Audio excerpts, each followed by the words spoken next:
Recording in progress. All right, I am going to call the Tuesday, October 7th work session of council to order. Let's proceed with the Pledge of Allegiance. Mr. Alvin, can I see you?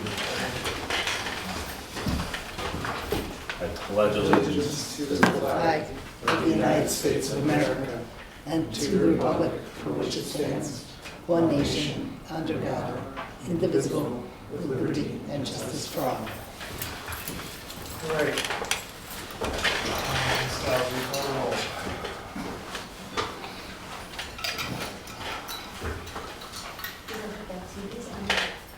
President Bush?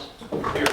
Vice President Rickard? Here. Councilmember Gaudini? Here. Councilmember, Borough? Here. Councilmember Simonson? Here. Councilmember Spear? Here. Councilmember Winston? Here. And Mayor Andrew Deutsch? Here. I'll note that we are trying out this new layout of the room to facilitate more chairs, to allow us to have meetings in here rather than in the big room, which is somewhat disruptive. So bear with us while we work through any of the issues here. I have no other comments for tonight. Mayor Deutsch, comments? I do not have comments for tonight. Okay. Then let's move directly to, we have one consideration item for tonight, which has to do with all of the lovely sidewalk repairs that you can see on Windsor Ave and North Narber, North Windward Ave and Haverford along the park. There's a change order request. Who would like to make a motion? I move that, just trying to get the agenda up. I move to approve the change order request sidewalk restoration project. I'll second. Okay. Maggie, can you explain this one? Sure, and actually Jeff might be best able to explain it, but the long and short of it is the sidewalks as the contractor was doing the excavation. We had a section of sidewalk that was scheduled to be replaced, but not the curbing with that sidewalk.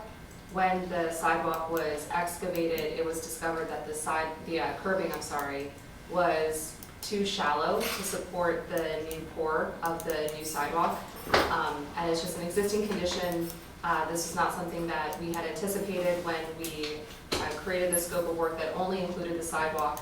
So in order for the pour to be successful and the whole sidewalk to have structural stability, we have to also remove and replace the curbing, which results in about 100 feet thereabouts of new curbing. So there's two different sections, but it is along the Haverford Avenue. So the contractor has requested, gave us an estimate to include the additional cost of the curbing.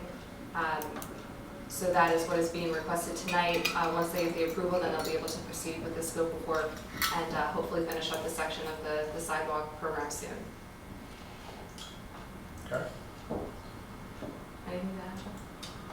No, I just think it might be important to note that, the contractor did everything right getting up to this section of curb and sidewalk. It was saw cut, they approached this, the same as every other block there, just with the shallow curbing. There was nothing really to hold it in place as the hammer from the jackhammer was hitting it, and that's what was causing the curb to crack. Okay. Fred, I have one question, maybe it's more about future projects. When you do projects like this, do you ever have like a contingency line item as part of the budget? Then, you can, if you don't use it, you can release it back. Yeah, so for our larger projects, we do typically see the contingencies for like our road program, but this particular project did not have a contingency. Okay, well, it's just something to keep in mind for the future, because then you wouldn't necessarily even have to come here if it was within the range. And then if you don't use it, it's not like you have to give it to the contractor. Right. Any other questions or comments? Okay, let's vote on this change order request for the sidewalk restoration project. All those in favor? It is unanimous. Let's move on to our presentation, the draft budget.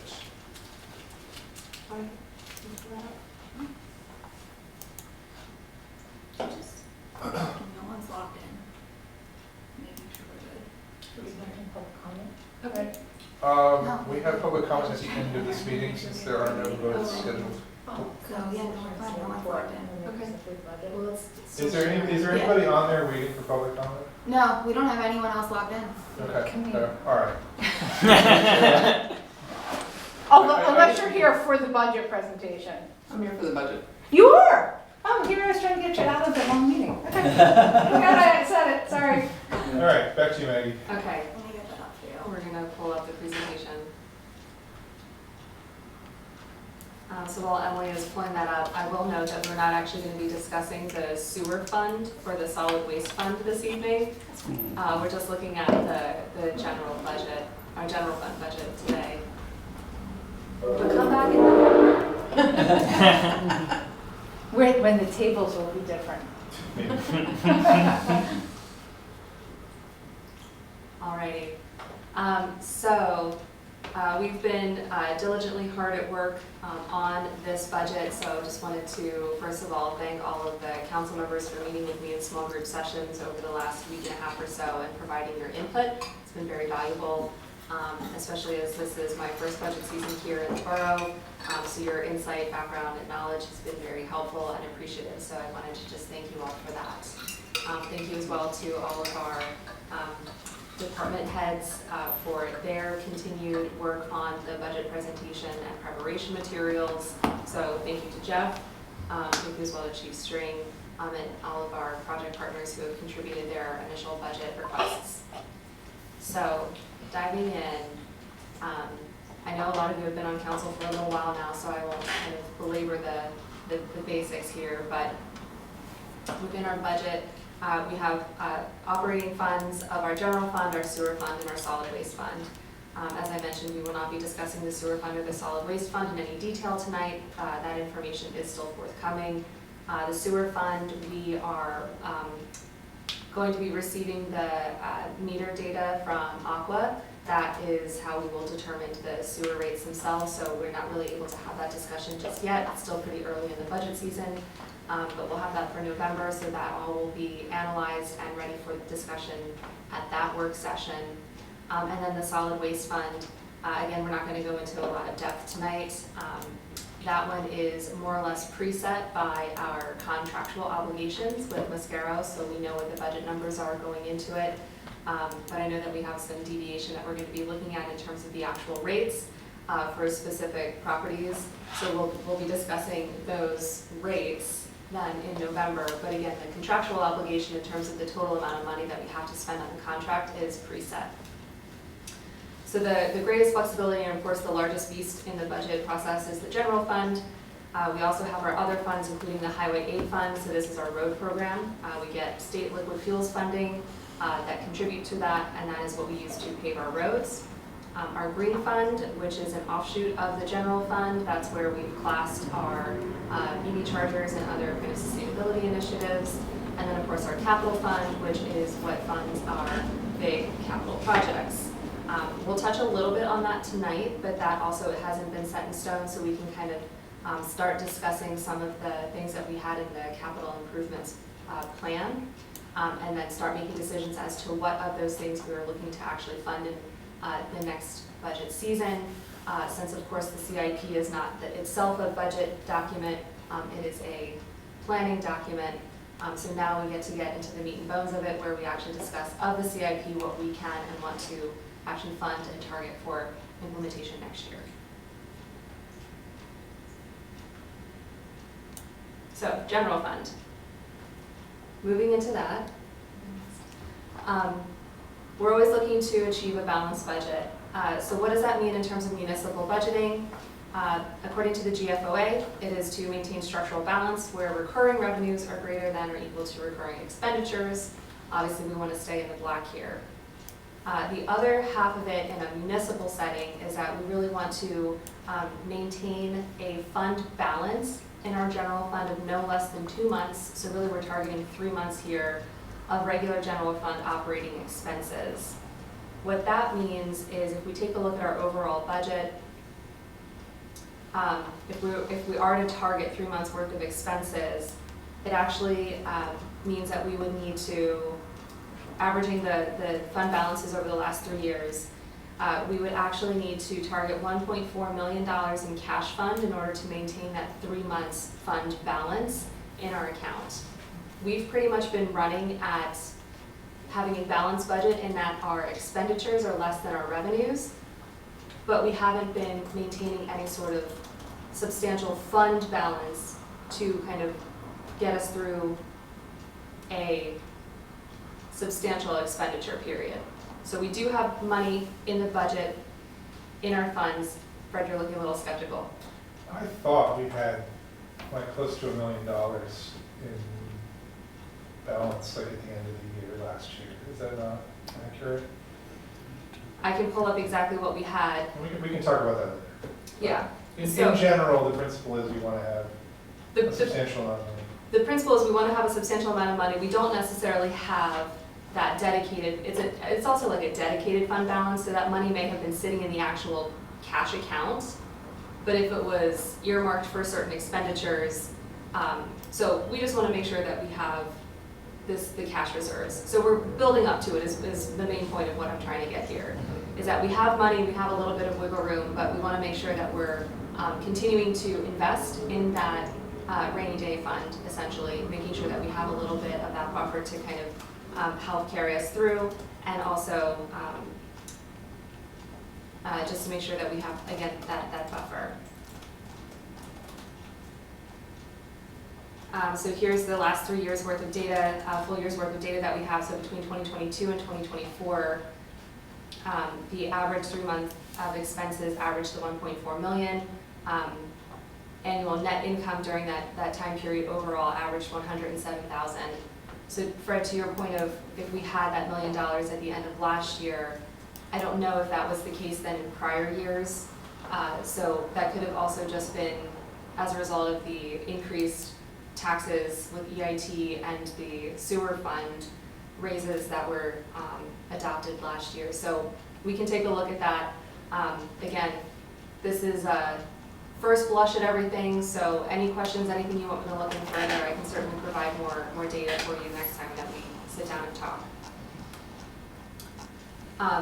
The other kind of major thing is that the revenues, while we are in a fairly steady place, again, they're not enough to cover the capital expenditures. So if we recall back to the discussion that we had about our capital improvement plan, some of them were nice to have, some of them were need to have. We have some major infrastructure improvements. We also have some park improvements that we want to undertake.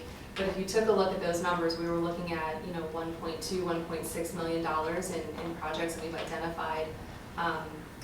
And the capital needs in terms of the infrastructure improvements are really going to be where we want to focus our time and energies and finances moving forward. We have aging infrastructure, we have storm sewer, we have sanitary sewer, we have aging roadways, we have the bridge coming in, so we have lots of new investments, so we just want to make sure that we're keeping up with our infrastructure. This is where an ounce of prevention is worth a pound of cure. Anything that we can do to maintain the actual infrastructure prior to it having any sort of catastrophic failure is going to save us a lot more money in the long term. It's going to better serve our residents. We're going to ensure that they have continued access to all of the services that they need, and that we're not going to have any sort of major event that's going to limit services or cause any sort of public safety challenge. So with that in mind, we're heading into this budget discussion with the expectation, maybe not expectation, but we're heading into this budget discussion looking at, right now, if we don't change the rates, if we keep them the same, we're looking at a 9.865 mill rate for our real estate taxes, 0.75% for our earned income taxes. For our homestead properties, it's a $202.23 per eligible parcel. And then our business privilege tax brings in $1.50 per $1,000 of gross volume of business. So that's where we're heading into. However, I think through this discussion and through our ongoing discussions over the next 6 to 8 weeks, we'll narrow down on next steps in terms of where we want our revenues to be and where we can possibly capture additional revenues to get to that goal of having that fund balance, investing in our capital planning, making sure that we're covering all of our expenses, maintaining the high level of service that we have here in the borough. I don't think that anybody is interested in seeing a decline in services. So we'll get into what some of the initial numbers might look like for that. But that is where we're starting the year with for 2025, and that's kind of where we're starting our budget discussion numbers for tonight. So just quick taking a look at our proposed budget for revenues. Again, this is all the first blush at the numbers. We talked about this in our small groups, so there's been some modifications. We'll continue to kind of take a look and tweak these numbers. Based on our current real estate taxes, though, at the 9.865 mill rate, given our most recent assessment data, so this is as of October 1st, 2025, our assessment data with our mill rate will bring in about $3 million. Our earned income tax, on a conservative budget number, we're looking at $1.35 million for that. Otherwise, we have some rental revenue coming in at 201 Sabine, so this would be about $400,000 after all of the other expenditures, maintenance costs, management fees, and all the like are taken out. Business privilege tax is about 3% of our overall revenues, around $150,000. Real estate transfer tax has been pretty solid and is on the rise just a little bit. So we're looking at maybe about 4% of our total budget revenue there. And then all of our other sources, this would include things like permits and other parking tickets, fees and fines, and those sorts of revenue sources constitute the balance of the revenues.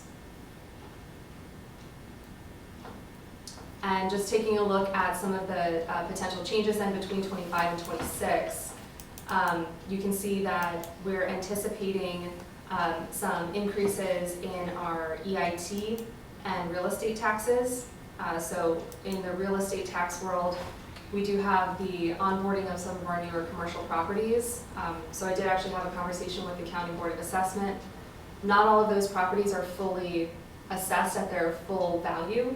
And I did learn today that that likely won't be the case until they're at least 90% occupied by residential units. So in a mixed-use building scenario, full tax assessment doesn't get evaluated until the residential portion of the building is at least 90% occupied. So it gets incrementally assessed based on that occupancy rate. So we do have, of the 3 new buildings, so we're looking at 650 Montgomery Avenue, 203 Haverford, and 100 Forest. The 2 in the downtown here are not fully assessed to, they are actually very low assessments still. So those will definitely be going up. 650 Montgomery Avenue is not fully assessed either, but that did increase substantially. But it is not fully leased out. I don't believe it's at a 90% occupancy, or if it is, the county hasn't caught up to that data yet. So I know that the county assessor who's assigned to this area kind of monitors that. So he's my next call to double check on where we are with all of that. But that one is also listed as still incomplete, so it looks like that might go up just a little bit more even still once that occupancy rate for the residential units increases. So when we're looking at kind of our change in revenue sources, we're anticipating that there's going to be an increase in the real estate taxes because of the onboarding of these new commercial mixed-use properties. We also have EIT is going to be, it says comparable to 2025, but we do anticipate that that's going to increase. I am also waiting on revised numbers from Berkheimer as to what we can expect for 2026. So again, we're a little bit short today in terms of having that updated number to be able to discuss. But we did budget 1.28 for this year. It does look like we're going to meet or exceed that. The question is by how much, and then kind of what that's going to look like for next year. But we do anticipate that that will stay strong. So that's going to be a good source of revenue there. Sabine. We have a tenant who's going to be leaving. We don't have anyone in yet. We have a brand new property management company. So there's a little bit of uncertainty there in terms of where we're going to be with the rental occupancy for Sabine. So we're anticipating that trending somewhat downwards in terms of revenue. There's also just increased costs as the building ages. There's going to be more maintenance that's going to be required, so that will drive down our overall revenue in terms of what we end up taking home from a net revenue perspective.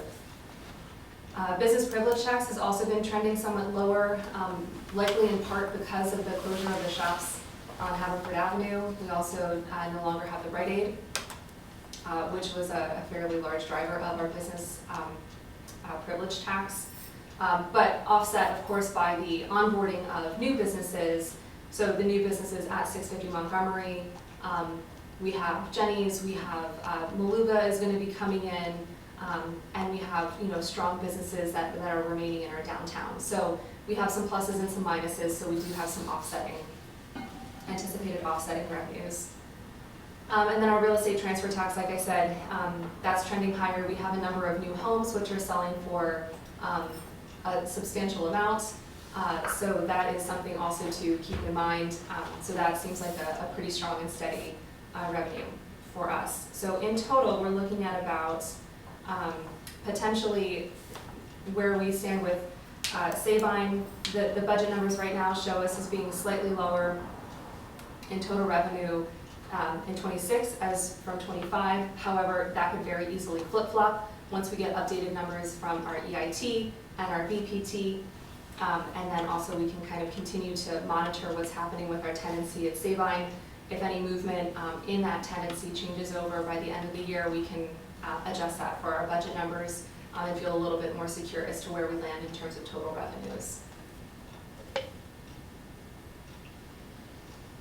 This might be a little bit hard to read across the room, but this is just historical assessed value for property assessments. So our overall property assessed value across the borough has increased 1.19% from the end of 2025.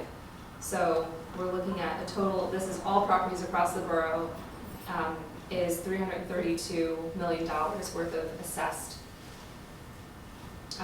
value for all of the properties. So it has been trending up pretty much the past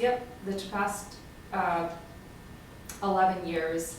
We've had an upward trend in our total assessed value. So it just speaks to the strong market that we have here and the steady and continually increasing values of our properties. And if you have any questions, feel free to stop me at any point. Okay, so moving on into our expenses, taking a look again at some of our projected budgets for expenses, comparing 2025 and 2026. Overall, we do see that there's an increase, other than in admin, we do have an increase in our projected expenses, largely due in part to personnel costs, so salaries, healthcare, and other kind of required expenditures, cost of living increases, so that's a lot of that's going to come in. We also have a request for increase in certain services, certain equipment, and certain technologies within our departments, just to help better maintain, again, that level of service. Our police are going through an accreditation process, so there's various things that they'll need to help with that. Our public works continues to do amazing work in town, so there's some additional asks there for some additional materials, equipment, and vehicles to assist in providing the high quality level of service to our residents. We have an increase from our fire company for their contributions, their projects, and then again the library. Just these are typical kind of increases, what we would expect. So overall, we're looking at about maybe a 5% increase across the board for our projected expenses. And just some highlights here. So currently, we are projected to maintain current staffing levels with our administration. Based on where we are and based on kind of what we anticipate in terms of the solicitor We haven't been using our full budget for that, so looking ahead at what we have for next year, I don't anticipate that we will need that full budget, so I'm proposing to drop that. But otherwise, we're looking at maintaining a fairly steady level of service for our administration, continuing to invest in our employees and provide opportunities for training.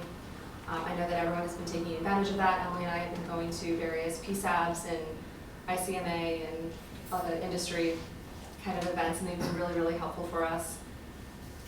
I know Jeff and his guys have gone to a couple of things as well, so we appreciate that opportunity to really invest in our staff.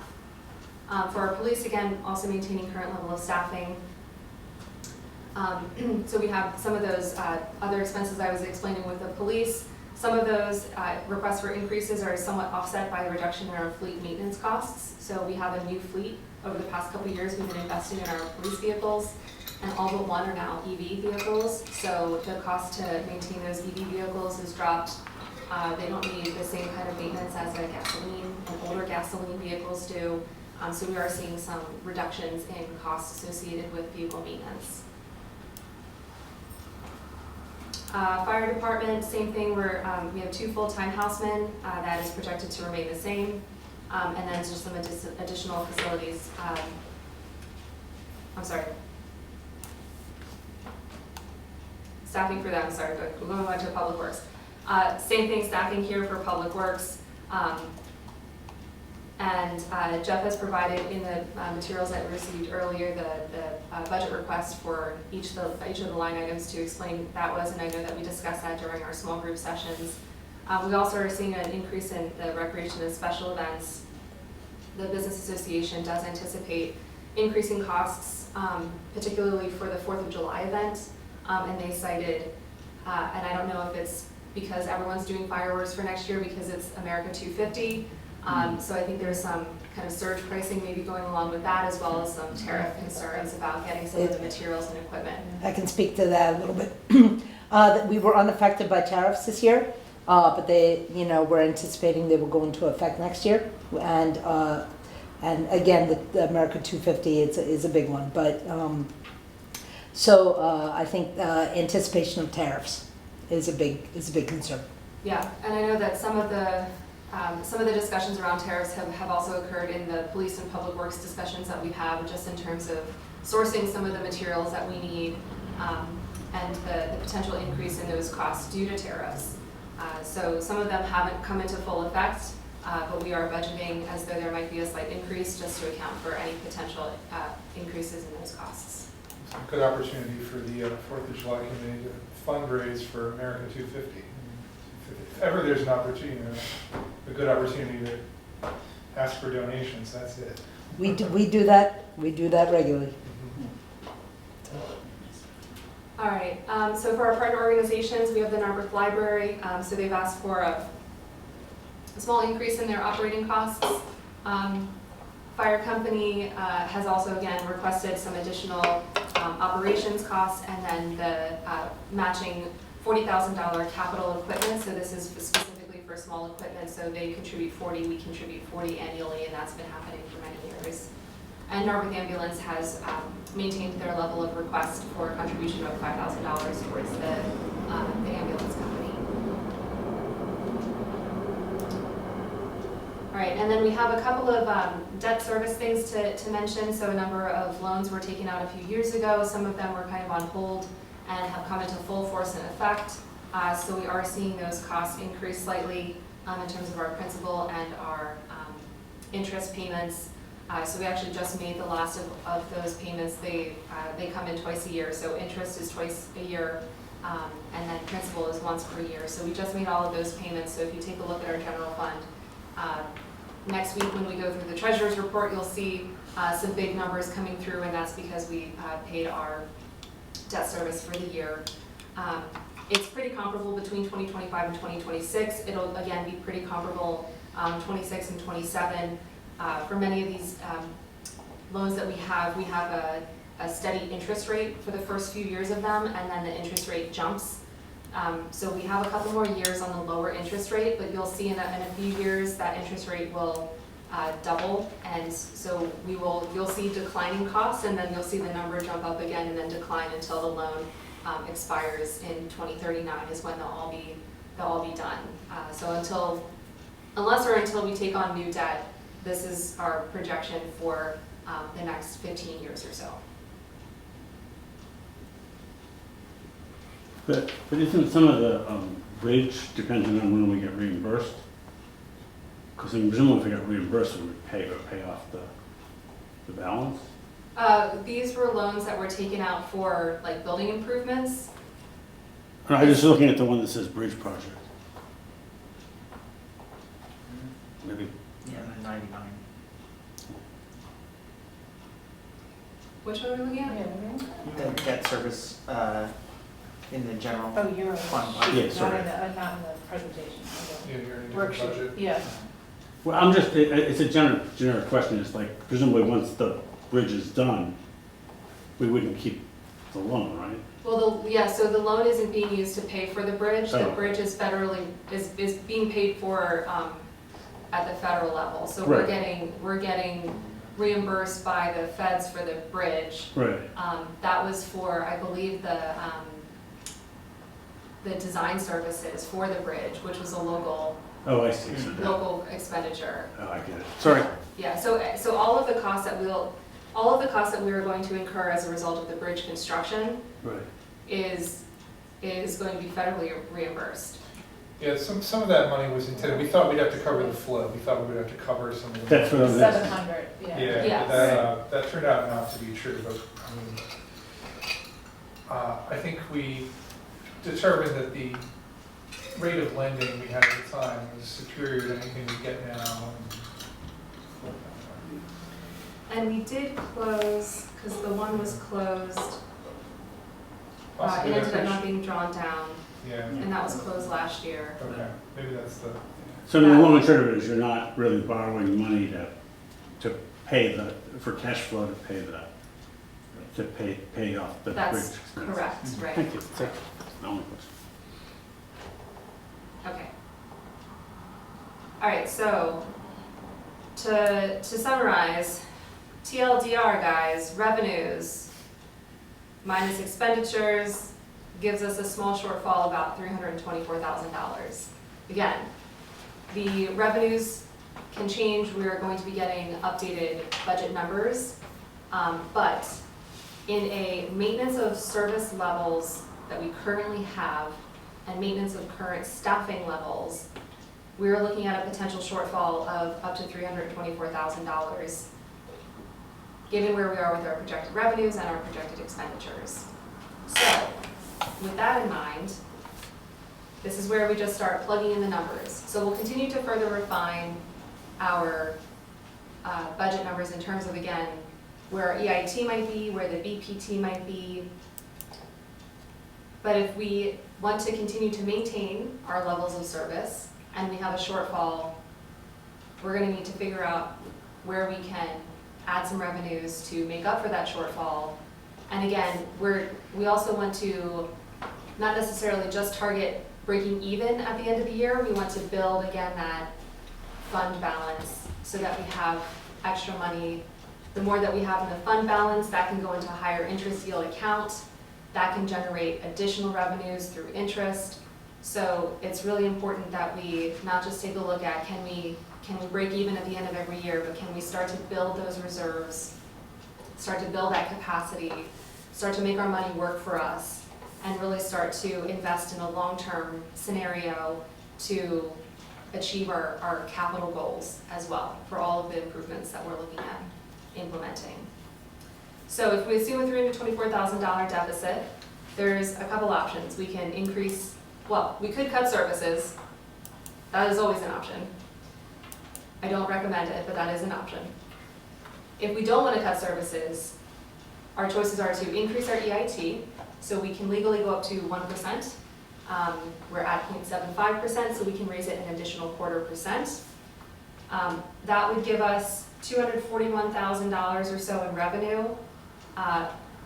Looking at the numbers again, the numbers that were used to come up with that increase, this is based on an average. It's really hard to actually figure out EIT because it's a percentage, but people's incomes vary wildly. So this is just based on the numbers that we have, taking a look at averages and kind of smoothing it out to come up with something that's close to what it could be. So these are not, we don't have a magic ball, so we're doing the best we can with the numbers that we have. However, this was based on an increase of 25% of a conservative estimate of what we're taking in EIT. So if we were to take a slightly higher end of EIT in terms of collected, then it would actually, so this was based on the EIT that was originally proposed last year. So if we take the budget, if we take the $1.35 million that we're projecting for 2026 and take 25% additional on top of that, that gets us to about just over $400,000, which unto itself would then clear the deficit by increasing EIT only up to 1%. So that would ensure that we kind of break even. But again, the question is, do we want to break even or do we want to start building that capacity? As I recall, the EIT, when it went up, it didn't become effective at the beginning of the year. It was more like March, I think? It was February 1st. February. And I think part of it was, 11/12 We need to, just jiggle that a little bit because the first month was at that quarter point. I don't think it's gonna make a big difference. If we were gonna up it, we'd wanna make sure that we're gonna be effective January 1st. Right, yeah, well, that was gonna be my second point, is to avoid what we ran into this year. You won't be able to. right, yeah, so this Need more notice. would, Yeah, we have to make sure we do the notice further ahead of time than we did last year. right, so there was a reporting deadline, so we would need to, and I will clarify exactly what that would look like because it caused confusion because it was a mid-year change. So if we do increase EIT, we want to make sure that we do it so that it's effective January 1st, so that it makes just bookkeeping and it's just so much easier to do it that way because it did cause some confusion and consternation this year, and we don't want to have to repeat that process. So I will get you exactly the dates that we need in order to make this decision to have this in place. But my other point was just that when we're looking at the projected number for EIT, it's 1/12 of it was at a slightly lower rate, so we could potentially adjust what our projection would be a little bit higher, recognizing that it wasn't a full 3/4 for the full year. Right. I don't think it would have a big difference, but it might have 20, somebody else is better at the math than I am now, but it might have a couple $10,000 Right. difference. Yep, and no, that information is taken into account when we're trying to figure out kind of where we are with the budget numbers. So like I said, I was just kind of going based off of the information and the collections that we have for the year. Berkheimer is also working on doing their projections, and so we will make sure that it's as accurate as we can get it to be. Yeah. The real estate increase projection, that's based on the real estate value that you showed it in the chart, right? That's like, so that's not reflective of the potential full assessment values of those newer properties, as you were saying, right? Right, yeah, since we don't have what the new property assessments are, we can only go based off of the assessment that we have now, which is like just 3 million. Is there any way of guessing what those properties might eventually be assessed at, and thereby, what additional increase in revenue might happen automatically? Right. That is a great question. So like I said, I had reached out to the county today, spoke to somebody who gave me some information, but we have a local assessor who's assigned to this area specifically, so he's the one who makes that determination. Yeah. So I can always reach out to him to see if he can give us just some estimates of where he thinks it might land. That would be interesting to hear, just to hear if it's significant. Yeah, And we have absolutely. Littleton too, I just realized, right? Littleton was. Yes, because we have so when the new homes come online, so we've got the homes down on Marion and Rockland, I need to double check if they're all online. I know one of them just sold, so we did see the real estate transfer come through. But there's the new home up on Dudley, so that was the subdivision, and the brand new home. You know, we have the homes that aren't new, but they were heavily renovated further up on Dudley. They also get an assessment update. But yeah, the little gym would be the other big one in terms of our kind of commercial or apartment mixes, yeah.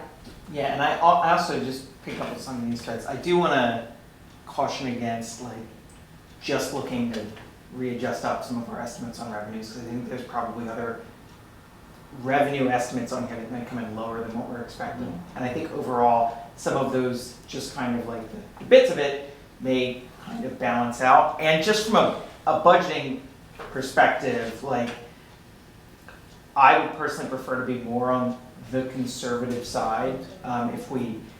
If some of the other, and you should look at continuing to diversify our tax base and build out kind of that muscle mass. But on a 1-year basis, like if we end up having a stronger than expected revenue stream, we can always put that towards our deferred maintenance, capital Absolutely. improvements and things like that. Absolutely. Versus the other side, if we kind Absolutely. of try to up the projection and we come in Absolutely. below, we're kind of messed up a bit. So just Absolutely. want to put out that kind of caution. There's a laundry list of improvements for maintenance. Yeah. Yeah, absolutely, and thank you for that point, because honestly, there is not a shortage of things that we can put extra, you know, money that's above what we've budgeted for our general revenues. We have so many things that need maintenance that we can put any overage, anything that we receive that was above and beyond what we've projected. We'll just go right into our capital, right into the capital reserves, and just again help to build that fund balance, again, to continue to maintain the infrastructure that we have here and make sure that we stay a great place to live. Right, so again, interest in our increase in real estate, so we could potentially look at increasing the millage. Again, this is like I really took these conservative numbers that we had and kind of plugged them in and made sure to come exactly to kind of right above that deficit number.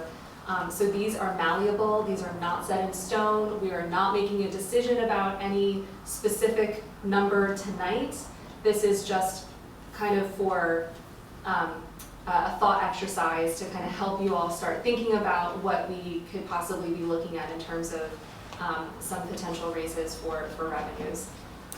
Maggie, I'm sorry, before you go on, is there a way to estimate the EIT for new neighbors coming into the apartments?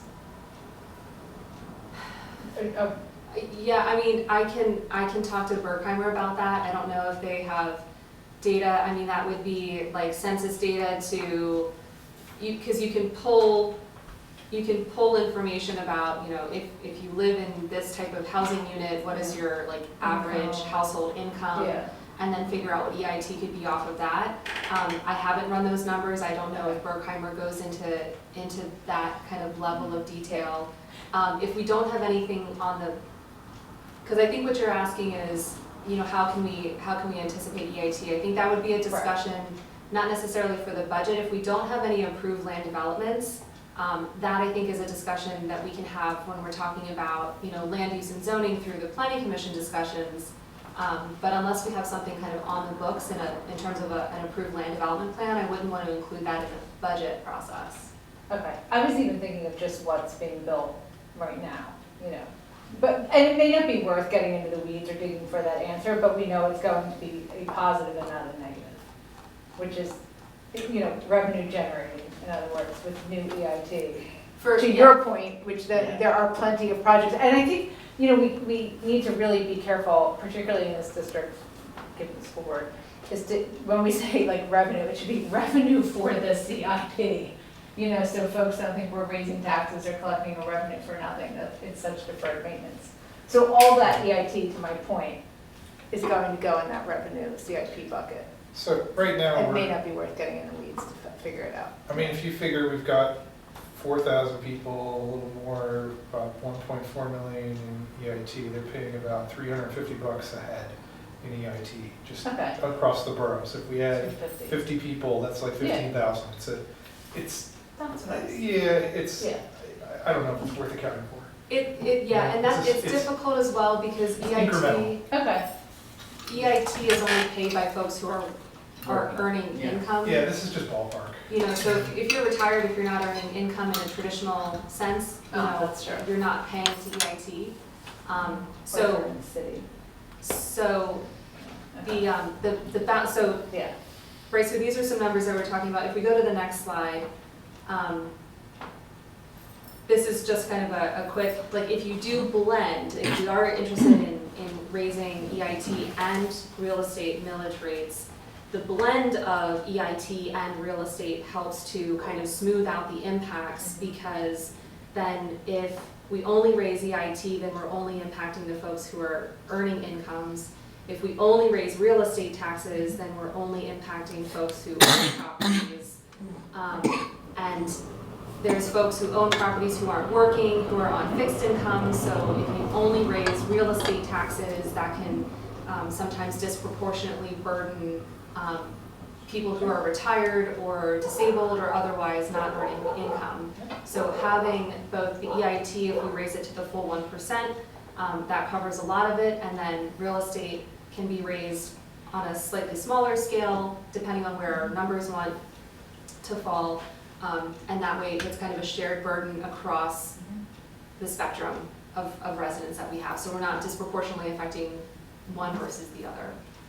Yeah, I just wanted to highlight one thing about the $324,000.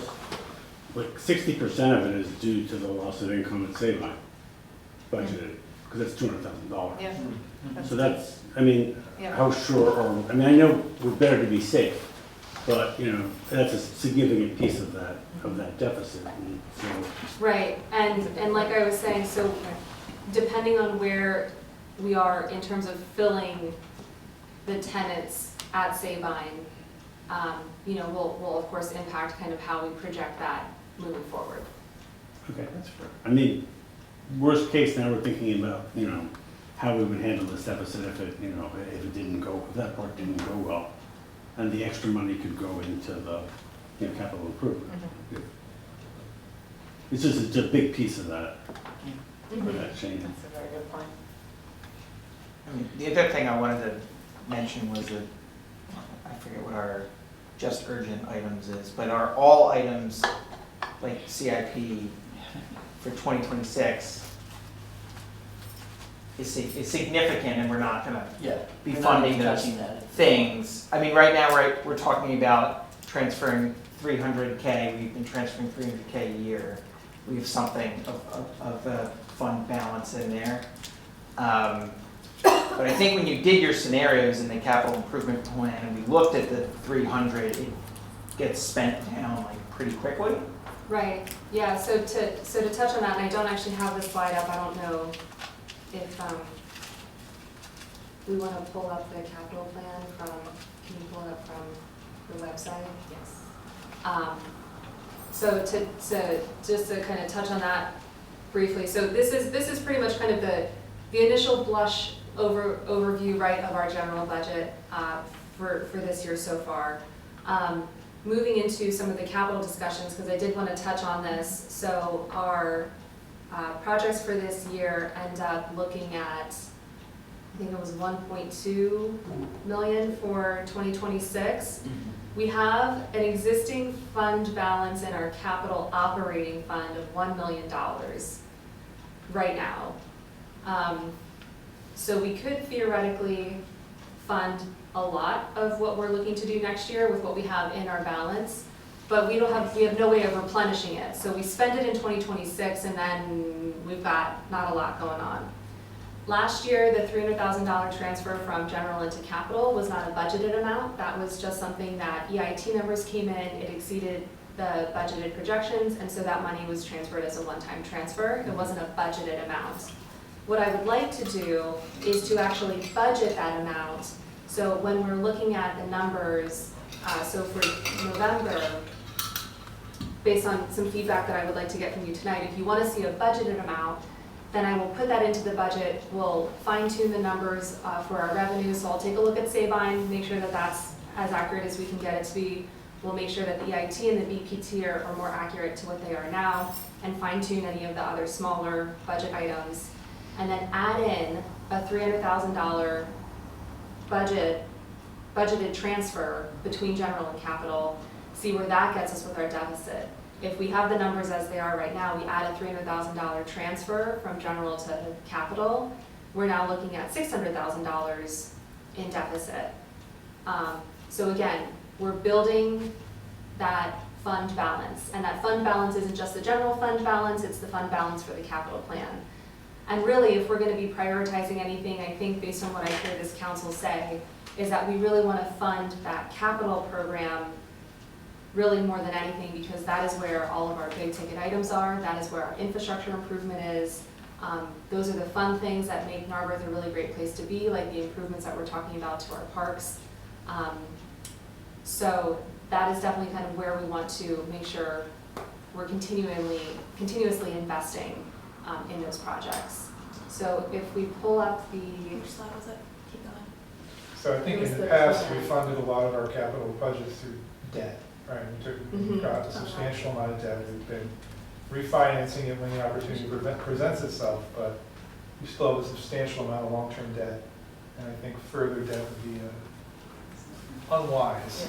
And also some of these CIP, like the Elmwood Avenue Bridge is like a public, like some of these are like public Hazard. safety, they're hazards. Yeah. yeah, we have the elevator, so we're pulling it up. Yeah, perfect. Yeah, Yep, just make can it you easier. zoom in? Yeah. Yeah. Like So sewer we main have repairs. so we have the sewer main repair, we have the elevator, we have the Elmwood Ave pedestrian bridge. These are necessary safety improvements that have to be made. These are not, oh, it would be great if we can improve the park. No, these are actual life safety things that have to happen. Can you zoom in a little bit more, just looking at these? So just taking a quick look at this. Again, when we were talking about the CIP, this is a planning document, this is not a budget document. Now we're in the stage of the process where we talk about the budget aspect of it. So what do you want to budget to do out of the things that we've identified here? Can you like really zoom in on this? I mean, I don't think that anyone can read that right now. There we go. Okay, so, Go to the other way so we can see what the line is. And things like the stormwater bump outs, like we were required to Yeah. do. Yeah. yeah, so we still have our MS4 requirement. Just a little left, there you go. Okay, perfect. And then just down just a little bit. Perfect, right there, okay. So we've got, so our stormwater bump outs, again, this is our MS4 requirement, so we still need to maintain the investment in our stormwater infrastructure to maintain good standing with our MS4 permit. This is, so we had talked about having a fleet, this says police vehicle replacement, but really this is our fleet replacement. We're just, budgeting for just continuously chunking money away each year for vehicle replacement, either for public works or police or wherever we need a vehicle. That is a new thing, that's an optional thing that we could look at. We could also drop that. So the power of the purse is in your hands. So it's whatever you all think is gonna be best for that. But that is something that we can look at either implementing this year, as the full 60,000 is recommended. We can take a look at dropping that. We can start it next year, because we do have 2 vehicles already in the budget as a standalone. So we have the new vehicle for chief, which we did take ownership of that. I don't know if you've seen it around. It's the snazzy, it's a Mach-E, it's a Mustang EV. So if you've seen that, it's pretty sharp looking. So we do have that. That one was we financed it, and so that payment is due next year. So we have that $60,000 already earmarked for next year. We also have in the budget to replace the dump truck. So this is a public works vehicle, and we actually have that budgeted over 2 years in '26 and '27. So we may not want to, since we're looking at the budget, since we're looking at big numbers, the $60,000 fleet, just trying to think of what to call it, just a, The rainy day fund. the rating, the fleet, well, I'm totally blanking on names, but yeah, so the It's fleet, like when you count, like a savings account. no, We'll I'm call it thinking a of amortization. Yeah. Amortization, yeah. Like a reverse of it, right? Yeah. Like, But anyway, so since we already have 2 vehicles specifically earmarked for next year, that might be something that we can always put off funding until the following year. Since we're kind of in a sweet spot where we have newer vehicles, so that's not necessarily imperative maybe for '26, but we kind of push that off for '27 and focus on the vehicles that we do have at hand. So we have the police vehicle, and then we have the dump truck for public works. So Jeff was explaining this to me. Do you want to tell them the chassis versus the separation, Yeah, sure. Yeah, so it's split between the 2 years, because in year 1, we would potentially just purchase, the chassis itself. And then, our trucks are custom built for us, to meet, our specs that we need for the town. But given just delays and tariffs and sheet metal and metal, those builds are about a year out, so I'll actually be meeting with our outfitter this week just to get some prelim info for it and, when we would need to order it. So that's why it's split between the 26 and 27. So what else do we have here? The portable radios, that's a necessary expenditure that we have to have for public safety. They need to be replaced. These are statutory mandates. We have the library entryway vestibule. I would recommend that we leave this on the capital plan for next year.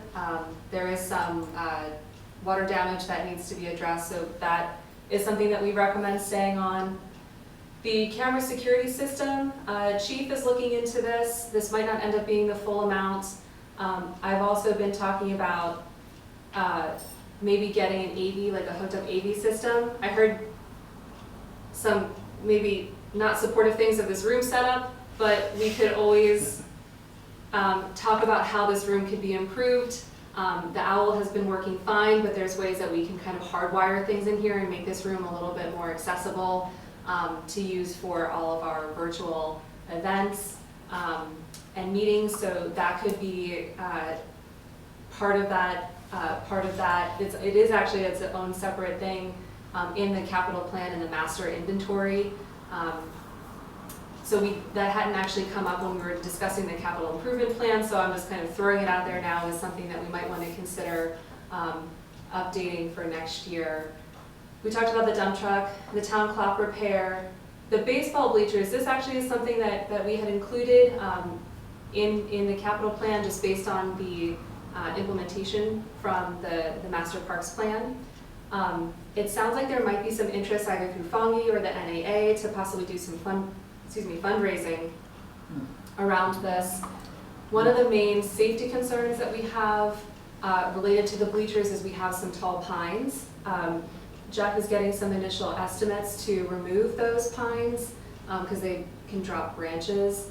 That actually is going to come in quite low. So the bleachers themselves, if we end up having some partner projects on this, could potentially either reduce, offset, or eliminate the need for capital expenditures for that for next year. We can also seek grant funding in addition to fundraising efforts done by our project partners, really piggyback on capitalizing on some of those funds, which we did target for grant funding. So there's opportunities to kind of help offset some of these costs.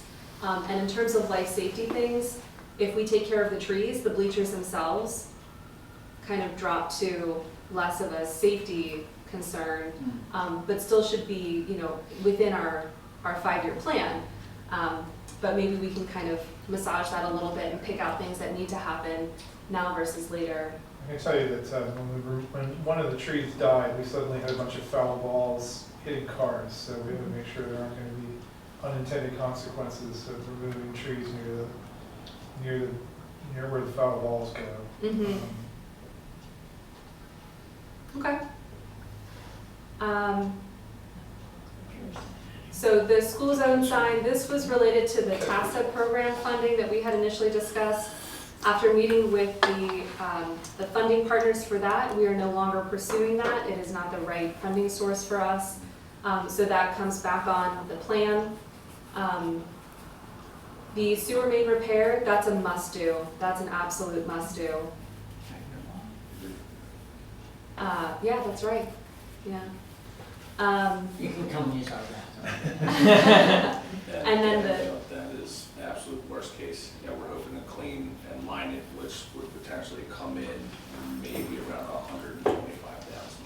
Right, so the big number here, the 325, that is, as Jeff said, this is a worst case scenario. This is we get in there and the thing explodes and we have to do major cleanup on it.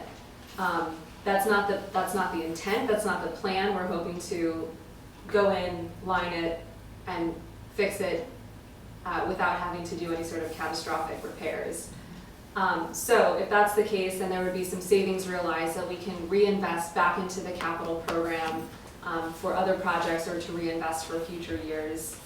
And then obviously our pedestrian bridge on Elmwood Avenue, that's also a must-do because of the safety concerns there. So that's already, we've started talking to Pannoni about that and getting the design, and we will be applying for grants early next year for that.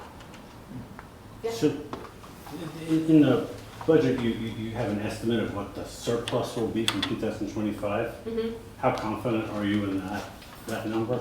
Yeah, pretty confident. We'll double check it all, but the surplus was based on actual numbers in our cash account and the expenditures that we know. So the money that we have yet to spend for the year is more or less preset, predetermined. We know what the bills are gonna be. Obviously with our sidewalk program, like we just had that additional money, so I'll incorporate that into these numbers and again, fine tune and update it for our next conversation. But I feel pretty confident with those numbers. So that money could potentially transfer into the capital fund? Right, yeah, so like I said, we have about $1 million in the capital fund right now, with our expenditures that we anticipate throughout the rest of the year, and I don't have it in front of me right now, but it's another, Oh, I have what was it, the, like 200, would you have it up, it's like another It's at- 250, it's at 300? 363 as the projected balance. 360, okay, yeah. Yeah, so that's based on actual numbers because we know the cost of what these things are. So, I mean, I'm not saying it should go to solve next year's deficit, but it is at least some progress towards this.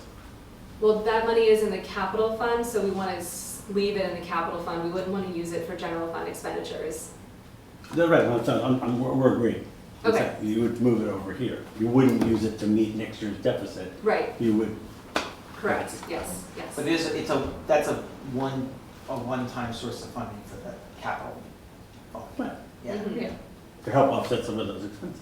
Right, that's basically, it's 300,000, which has been kind of our Target. so far. But if you go down to scenario 4 in this document, it's at the very end.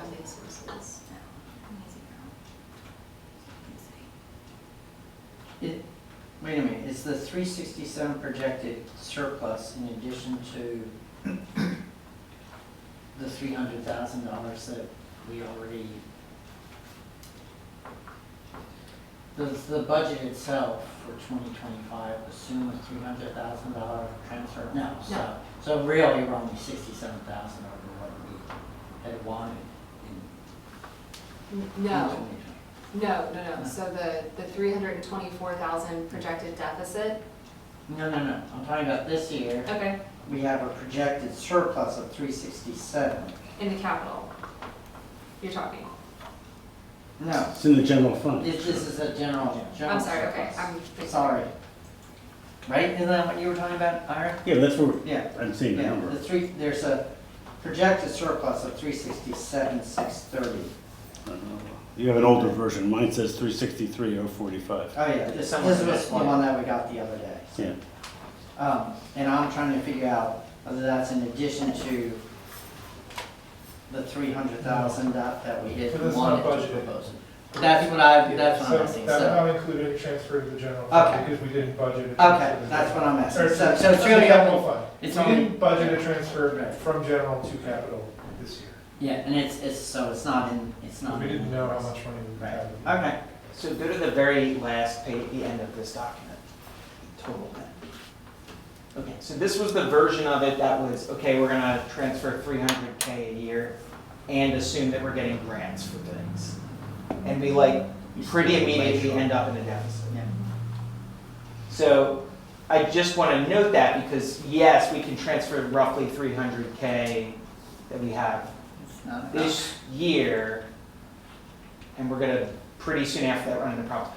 I also have, like, running into problems also gives me a bit of concern just because we know that cost for things with tariffs and all of the stuff going off around with other things that are causing increases with labor and like that's all going to be getting worse. So these dollars may not go as far in the future. So I just want to. I mean, our contractors have, their health insurance is going up 28% too. So, Yeah. And we were in a dynamic of that kind of payday loan municipal, that we worked so hard to get out of. Yeah, well, that's why we have a Yeah. general fund balance. That's Yeah. what Maggie's talking about, the cash reserve at end of year. So if you have sufficient cash reserve at end of year, then we don't have to dip into tax anticipation loans to fund the day-to-day processes in the borough. That's why we have to have a substantial balance. Is because it I takes remember Matt was very for the taxes to come in. Yeah, emphatic Matt about and Sean that. were very happy that they stopped taking those out. They were very proud. I mean, justifiably so. Yeah. That was a good job on their part. All right, so we kind of derailed from your plan presentation here, so do you want to go back, or did we reach the end of your? No, this is pretty much it. So, Okay. really the kind of conversation around the capital plan then is, I just wanted to point out kind of what we had anticipated in the CIP and kind of now looking at it, 6 weeks later, kind of where do we actually want to fund? Which projects do we actually want to fund? Because again, there is no budgeted transfer from general into capital. So depending on what we want to strike off of that 2026, again, that was a planning document, it wasn't a budget document, so we're not wedded to doing any of those projects. So if there's one or more that you feel are things that we don't want to or can't or shouldn't fund for 2026, things that we can kind of massage or pare down or move to other years. That's something that I want to have a discussion on as we get into November. So we'll be continuing those conversations, I think, in our small groups to kind of identify some of those projects, which will help us then target what our actual budget and the capital plan will be for next year. And then we can talk about, in order to make that happen, again, and then looking out at the 5-year future for those plans, how much would we want to budget in the 2026 budget, actual budgeted transfer from capital into general, and then knowing, of course, that if we reach the end of the year and we have an excess over budget, then that can also go into either to offset the budgeted amount or in addition to, and of course, the more that we're able to budget in, the more sits in reserves. The reserves sit in the Pliget higher interest yield. That will just continue to grow money until we need to grab it to pay for the next improvement that we're implementing out of the capital plan. Okay, and I think we outlined sort of some of the big picture proposals from the various departments. Some of that money is discretionary, right? I mean, I think there's plenty of things in there that aren't discretionary, like the health insurance increases and the pension payments to the police, which are going to go way up. But there are some requests that are at our discretion, so you might want to highlight some of the larger items there that are nice to haves that are not necessary changes. So departmental requests that are beyond the cost of living increases and the insurance increases and the required payments and expected, let's say, pay raises for staff. Mm-hmm. So things beyond that. I haven't heard any council members raise objections, but I'll note that the fire department Mm. is asking to like almost double their, the amount that we're paying towards, fire station maintenance, next year. That was the one that jumped out to me. Our group too. Other We council members. flagged that in our group. Yeah, other council That- members. That's nice to have, but, Yeah. So there may be some other items there that council would like to, you know, if council members want to bring this up to Maggie, yeah. and then council can discuss it. Maybe that's the best way to do it. If you see anything that stands out to you, Yeah. bring it to me, actually. Bring those to me, and then I will summarize for Maggie. Okay? And you, I did share with you the folder access to where all of the budget requests are. If you need access to it again or can't find it, let me know, I'll resend it to you. But everything that I've received to date is in that budget request folder. So Okay. you can go through and read specifically what everyone is asking for, and yeah, if you have any thoughts about anything in particular. And we're not gonna bridge the budget deficit through the, I mean, there's not a huge amount of nice to haves, but There are a some. little, yeah, council discretion is important. Yeah. So, if you all wanna take a look, bring things to me, and then I'll summarize for Maggie. Thank you very much for getting all those requests in advance. Yes. In prior years, we wound up at the December budget meeting, getting a new list. Yeah. Yeah, Yeah. did they give you like letters to go with them? Because sometimes we have like, in the past, there's been documents kind of explaining what the expenses are and what they're, the library, the fire department, Yeah, typically. I mean, Jeff sort of explained some of his already, I think. yeah, Jeff provided an Jeff and John. explanation, John Yeah. provided an Yeah. explanation, the Of course. library. Yeah. Actually, most everyone provided like a little blurb to kind of support what they were asking for and No why. worries. All right. And the library also, yeah, because They give you a they, line item. and they Yeah. committed to matching basically the increase that they're asking from us through their own fundraising. The library, I mean, they're going up 3%. Yeah. And it's mostly salaries. Yeah. That seems reasonable, but in the past, they gave us some release at night.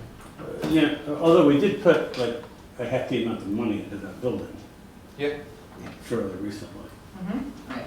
Well, Yeah. because the roof was Yeah. sitting Yeah. That's proving the point of the capital Yeah, budget. we were told that, yeah, if there's enough snow, that roof might come down. Yeah. It wasn't a judgment, I'm just saying that it's not like we're ignoring that. No. Okay. One quick follow-up. The, when you were talking earlier about massaging the CIP lifts, are you thinking like that some things would fall off the 5-year entirely, or things would just shift among years, but everything would remain in the 5-year? So everything that was identified in the CIP kind of triggered that Yeah. criteria, that ranking system, you know, based on that 5 criteria and the ranking within each of those buckets. So I don't think that there's anything that, at this point, that I would say, like, would or should come off the CIP entirely. I just think that it could be shifted kind of within the 5 years. We can kind of pare down the scope of the project, like the bleachers, we can pare down to kind of the essentials, especially if we're gonna have an opportunity for partnerships for kind of outside fundraising to help cover some of those costs. So it's more kind of shifting things around as opposed to anything coming off entirely. The only time we would take things off entirely is if that thing just like didn't exist anymore and we didn't need to do it, and then we could remove it. But everything, you know, still needs to be done. It's just a matter of when, and there's a couple of things that are a little bit higher priority in terms of, you know, pressing because of a timeline or a safety issue or something else, that we want to prioritize spending there as opposed to something that's less of a immediate kind of safety or accessibility thing. Sure. So there's not, so when we're talking about this, we're not really talking about savings, right? Like shifting something from 1 year to another, we're still expecting to do it within the next 5 years. There may be scoping things that may shift it somewhat. So I guess just for myself, I would be interested in when you're looking at all those things, like knowing what's like are there recommendations for things that would actually allow us to hit the 5 years, and what would that look like, and what would that mean in practice? Mm-hmm. I think you were sort of hinting at something that I was thinking about too, which is, I don't know if we can do it as a spreadsheet, like a Excel, but I'd be sort of interested to see, you know, you sort of, your second to last slide was, you know, breaking even. right? But what we really wanna see is if we increase the millage by X, you know, what kind of surplus do we get for the capital budget? You know, and maybe across the way, if it goes up, you know, 0.05, 1, 1.5, you know, sort of all the way across to see how each millage point or 0.05 millage points would change. You know, if we're looking for the $300,000 surplus, we gotta get there. And we can only do part of that if we're gonna do EIT because we hit the cap on EIT. So I think you can say, assume, you know, 1.0 on the, I don't want to speak out of turn, but assume 1.0 on the EIT. Now, if you increase incrementally the real estate tax, you know, how much would it project to pay that surplus from the capital budget? One mil is about 300,000. Is that the way? Per year, that's. Okay, that works out close. pretty easily. Okay. I think it would also be helpful just to see what an estimation of the per household increase that would be equivalent to for any of these alternatives.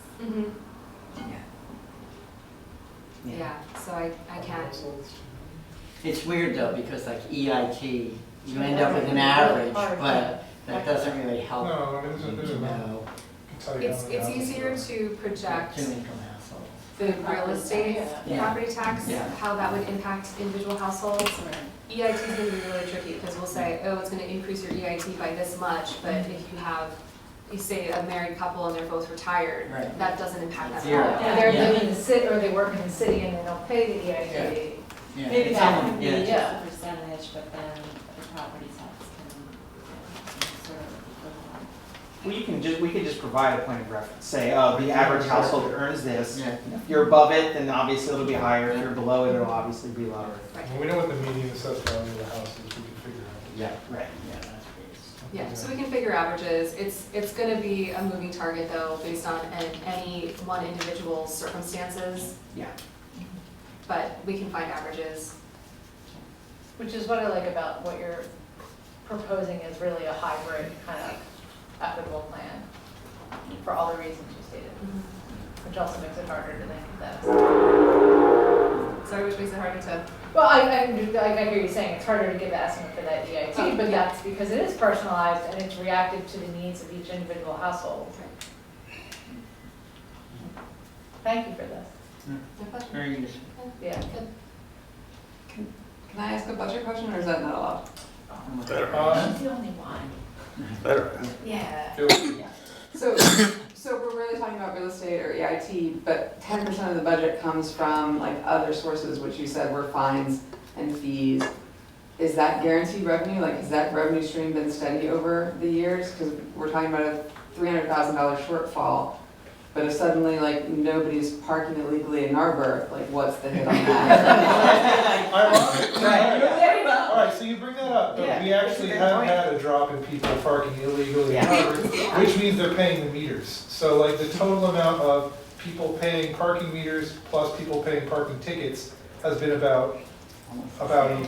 Yeah, so over the past couple of years, we actually have seen a decline in parking ticket revenue and an increase in parking meter revenue.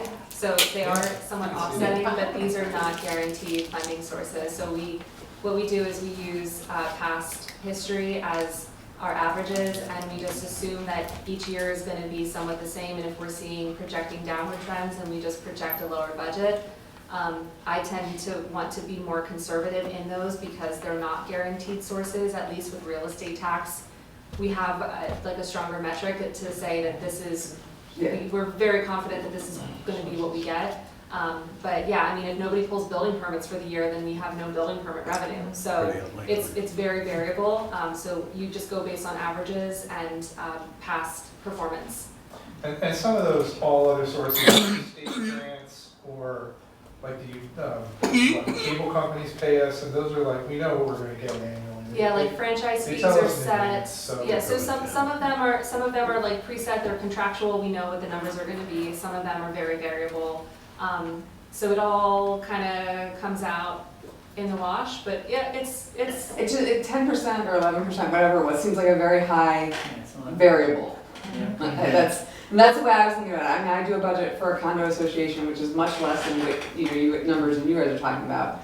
But my revenues, I only count what I'm guaranteed revenue, which would be the EIT and the real estate. So was curious about that. Yeah, municipal budgeting is, it's its own weird and wonky animal. But yeah. Okay, folks, so I think the median house value is about $176,000, so 1 mil would be about $175, $176 for the average household. It looks Should like. be a little, like, on a monthly basis, that's, Annually, it's 175. yeah. Just 20 hours. Right, yeah. What my spreadsheet's doing. But just, Think about this. we always have to remember that our portion of the tax bill is relatively small compared to the school district. Well, yeah, I And we will can't say, raise They go up like. that bill, or the picture of the dollar bill, Oh, each yeah. manager has always included in their budget presentation, which informs the community of just that, like, we're a small portion of their taxes. So it's a SAG veneer order each month. Yeah, so Lower Marion went up 1.3 mils, 2025 to 2026. The school district, not the township. The school district is going up, and they do that every year. I mean, they're going up like Yeah. 1.1, 1.3, and so that is their millage rate is right now 35 compared to our under 10. So And I did take a look at other boroughs in Montgomery County to see where we were with our millage rate compared to those. So we're on like the middle to lower end of the spectrum. So if you take all of the boroughs where they are, we're about in the middle. There's a couple that are much lower.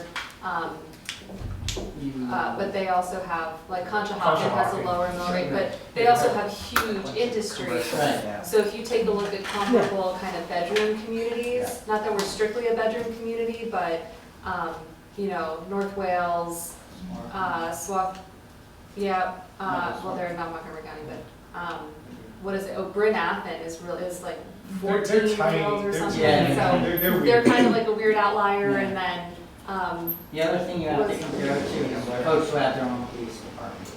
right. Because if you pull out the people who don't have their own police department, they're likely going to have a lower millage. Right, so if you take a look at some of the northwestern boroughs, they don't have their own police.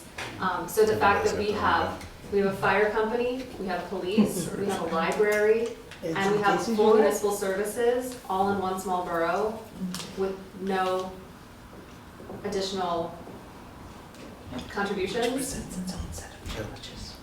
We're funding a lot on a little.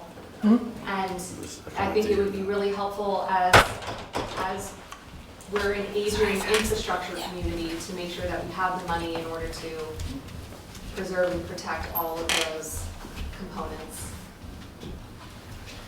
Yeah, I mean, this is a substantial tax increase that we're talking about. This is, we're talking about 400,000, so 8% tax increase, give or take, just to cover the deficit.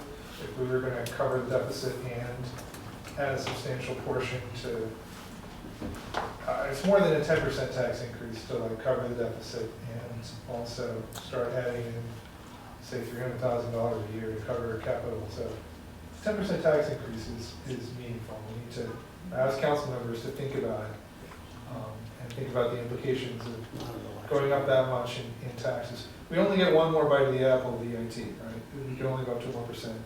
And from then on, any changes will have to be millage. We cannot control our business privilege tax, for instance. That's really we don't have any other means of raising money besides the millage, unless we like go home rule and start taxing real estate transactions more or something, which is a little crazy and won't raise all that much money. So really, once we raise the EIT, we're done with that. We're raising millage. Just want you all to keep that in mind. That, we have to. We're excited, I think, about some of these infrastructure projects, but acknowledge that this is a significant tax increase. Yeah, That's we what we- inherited a lot of the infrastructure projects. I mean, we approved a master park plan that We could have just said, oh, our parks are fine, we're just gonna replace what we've got. Well, that's mostly what the master parks plan said, is we're gonna replace what we got, and the problem is we have assets that are failing currently. Well, we bought a new park. We are, committing to making some changes to the park infrastructure. It is not a, I'd say it's a significant agenda on the infrastructure projects that we have. It's,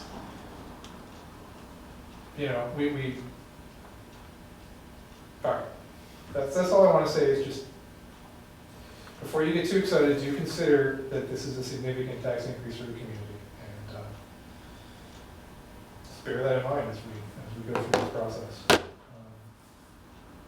Because we're going to have to live with that as elected officials. So. And when is the last time we raised the property tax? 2016? Yeah, 20. But then how about before that though? Because there was a solid decade, I think, right? There's a long period without changes. The EIT brought in a huge amount of money. We returned some of it to the community with the homestead exemption, but it's still that was a major increase to the borough's tax base. We've held off for a long time Yeah. on these tax rates, and it's been incremental, but costs go up. I mean, Yeah. we're in a situation where the cost of basically employing people has gone up, and healthcare, and the cost of goods and services. We're living in an age of great inflation, and I don't think this could be unexpected. Yeah, Lower Marion School District fires away more than a mill every year, so they are continually increasing their budget.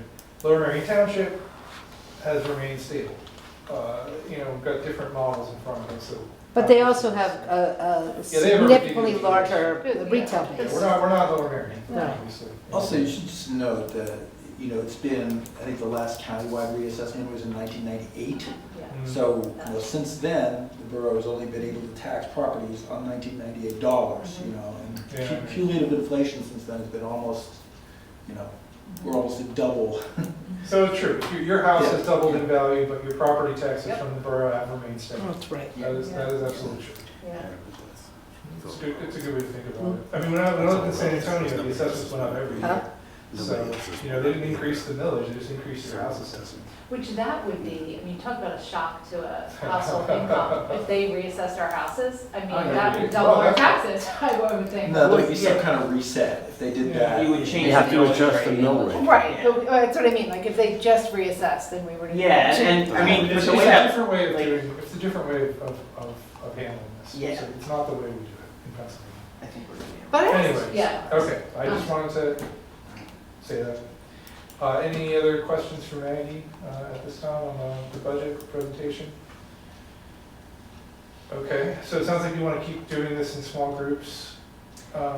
Yeah, so I think because we have so many projects in the CIP, I would like to do small groups to kind of hammer that out and come up with a refined list for what council wants to implement out of the CIP for next year. Okay. That'll give us solid budget numbers then to do the projection to say if we do this, then we're looking at. So this will kind of be a twofold thing. So next steps will be small groups. We'll have another discussion at the November workshop. So small groups plan on the end of October. So we'll have by then, I'm gonna double check and update the say-by numbers. I'm gonna double check and update EIT and BPT. And like I said, kind of fine tune anything else that comes along. In the interim, I want council to review all of the budget requests from all of our project partners, committees and boards, and let me know if you have any feedback on those. We can discuss that as well in the small group sessions to help us refine those numbers for all of those line items. And then come November, we'll discuss the general budget along with the capital, so we'll have those together. And then we'll discuss the sewer and solid waste, highway aid, and all of the smaller funds as well. So those should be fairly straightforward. So the main things are going to be the general and the capital. I will say the sewer fund, we had talked about this in some of the small groups, that the sewer fund, right now does cover all of our costs. It is a user-based fee based on water usage.